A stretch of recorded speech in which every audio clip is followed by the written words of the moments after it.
یہ جو القسطاس العدل بالرومیہ ہے یہ کیا ہے؟ علمی بات تو اپنی جگہ، میں اس لانے کا عوامی جواب سمجھانا چاہ رہا ہوں۔ امام بخاری رحمہ اللہ رومی زبان سے استدلال کرتے ہوئے جملہ دے رہے ہیں۔ کیوں؟ رومی کا کیا؟ ہمارا تو لیے قرآن اترا ہے، وہ تو عربی ہے، آپ رومی زبان پر پہنچ گئے ہیں، وجہ کیا بات؟ بھائی امام بخاری سمجھانا چاہتے ہیں، باقی سارے جوابات اپنی جگہ، لیکن اس فقیر کا جملہ بھی ذہن میں رکھنا۔ رومی زبان ان دور میں رومی کون ہوتے تھے؟ آپ اٹھائیے پرانی تاریخ کہ آج سے 1000 سال پہلے رومی کس کو کہتے تھے؟ رومی کون تھے؟ ان کو عربی میں بنی اصفر بھی کہتے ہیں، تو بنی اصفر کون ہے؟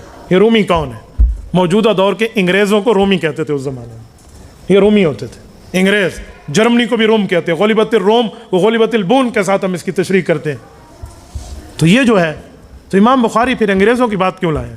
وہ بتانا چاہتے ہیں دین کے داعی بنو، اگر دین پھیلانے میں تمہیں کافر کی زبان سیکھنی پڑے تو سیکھ لو، یہ ذہن میں رکھنا۔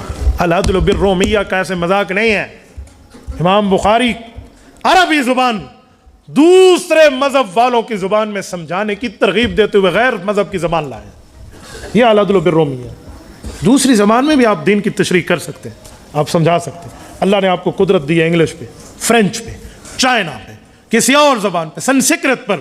آپ دنیا کی ایسی زبان جہاں تک لوگوں تک اگر دین کا پیغام نہیں گیا، جیسے ہمارے دعوت و تبلیغ والے دنیا میں چل پھر کے اللہ کی دعوت کو اور اللہ کے نبی کے پیغام کو پھیلا رہے ہیں، تو تمہیں اگر کسی اور زبان کو سیکھ کر دین سمجھانا پڑے تو پھر تمہیں ہچکچاہٹ اور الجھن کا شکار نہیں ہونا چاہیے۔ یہ العدل بالرومیہ سے آپ کو اور مجھے سبق ہے۔